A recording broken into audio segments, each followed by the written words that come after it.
কাজকর্মের কথা বলি বন্ধুরা, আজকে স্কুলে যাইনি, বৃষ্টি ছিল, তেমন পড়াশোনা হয় না স্কুলের উপর, তেমন একটা সুবিধা না। তো সুবিধা চলছে না আর কি স্কুলের এখন সব কিছু। আর তারপরেও যাই, প্রেজেন্ট থাকলে তো ভালো। তো বৃষ্টির কারণে যাওয়া হয়নি। তো সেলাইতে তো গিয়েছি, সেলাইতে তো যেতেই হবে, একদিন মিস হলে একদিন আর সেদিন আর ফিরে পাবো না। তো মিস করতে চাইছিলাম না। যে বেসিক যে সেলাই সিস্টেমটা শেখানো হচ্ছে, অন্তত সেই আইডিয়াটা অন্তত থাকলে ভালো হয়। তো তার জন্যই যাই। অ্যাডমিট হয়েছি যখন, অন্তত ক্লাসটা সম্পূর্ণ করি। তো সকালে কুমড় দিয়ে মাছ দিয়ে রান্না করলাম, ভাতটা রান্না করে স্নান টান করে যেটুকু কাজ করলাম টুকটাক কিছু করে খেয়ে দিয়ে তারপর গেলাম সেলাইতে। বিপ্লবকে ঘুম পাড়িয়ে গিয়েছি, খাইয়ে স্নান টান করে তারপর আসলাম। এখন বিকাল 5টা, সাড়ে 5টা হয়ে যাচ্ছে। বিকালের খাওয়া শেষ। রাতে মাংস রান্না হবে, মাংস কাটা হচ্ছে, ঠিক আছে। তো রান্না বান্না আমার করতে খারাপ লাগে না, ভালোই লাগে।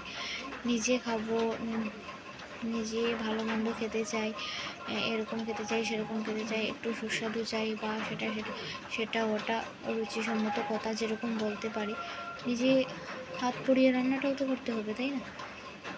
নিজের কাজ নিজেই করতে হবে, অন্যের উপর ভরসা করে জীবনে চলা যায় না।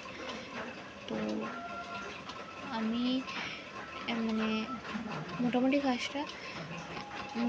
সব কাজই আমি সেরে নিতে পারবো। আর রান্নাবান্না করতেও আমার তো খারাপ লাগে না, ভালো লাগে।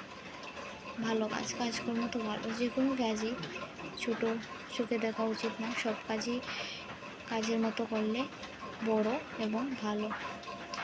আর আমার মনে হয় সবসময় ঘর দরজা বা বাড়ির ঘরের বাইরে বলো ভিতর বলো চারিপাশটা পরিষ্কার পরিচ্ছন্ন থাকা উচিত। নিজে পরিষ্কার পরিচ্ছন্ন থাকা উচিত, বিশেষ করে রান্নাঘরটা পরিষ্কার পরিচ্ছন্ন রাখা উচিত। এবং শৌচালয় যেগুলো আমরা বাইরে যাই, বাইরে করে ওয়াশরুম ইত্যাদি, এগুলো আরও পরিষ্কার পরিচ্ছন্ন করে রাখা উচিত, তাই না? আর যেগুলো নিজের কাজকর্ম প্রতিনিয়ত জীবনে চলার পথে, সেগুলো নিজেকে করতেই হবে। মন খারাপ থাকুক বা শরীর খারাপ থাকুক, তুমি ভালো থাকো কিংবা সুস্থ থাকো, সেটা তো তোমার চারিপাশে মানুষ বুঝবে না, আর সবসময় নিজের মা বাবার কাছেও থাকবে না। তাই নিজের সব কিছু নিজের মতো করে মেনটেন করে চলতে হবে, নিজের কাজ নিজে করতে হবে। সেটা যখন পারো, যেভাবে সুবিধা হয়, যখন সময় পাও, সেই সময়ের উপর নির্ভর করে নিজের কাজ নিজে করে নিতে হবে, তাই না? সব দিন তো আর পরিস্থিতি সমান থাকে না, কখনো ভালো কখনো খারাপ, সেই অনুযায়ী মেনটেন করে নিজেদেরকে